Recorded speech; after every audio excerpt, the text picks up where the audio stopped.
صوت شخير الجوجل في البحث والتنقل، النت واللابتوب معا مع وصلة من كيبلي، وأنت يا ماسنجري بالياهو أو بالهوتميل، لكم حملت لي نفائس الرسائل، وأوجها ضحوكة وأوجها للملل، ونكتة عن أحمق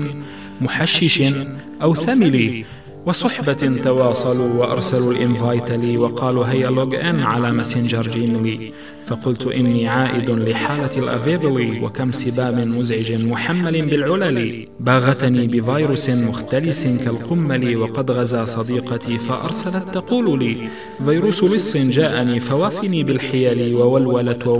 ولي ولي ولي ولي، فقلت لا تولولي وأرسل التروجان لي، فإنني حاصرته بكاسبر مجلجل، له شخير مزعج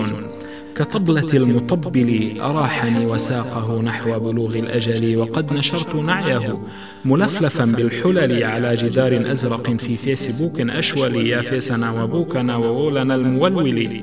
يا زرقة ملفوفة بطاردات الملل، لقد غديت صاحبي وقطي المدلل، وكم أضعت سابقا من فولدر وفايللي بضغطة خاطئة على زرير الديلل، فجوجلت وجوجلت وجوجلا وجوجلي، ولو ترى رسالة تمنعت بالعلل وعلقت في فتحها وصوفنا الإيميل لي، فقلت لا تعلعلي وحمل الأتاتش لي، فإنني مسارع لحل هذا الخلل بضغطة الإالت والديل والكنترول لي، وإنني مهدد بحذف هذا الفايل لي،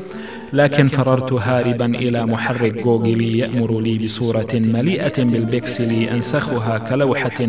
بجانب بروفايلي، أنا الأديب الزيبق في شان عز الموئل، نظمت شعرا ديجيتال مؤتمة بالأكسل، أقول في مطلعه صوت شخير الجوجل.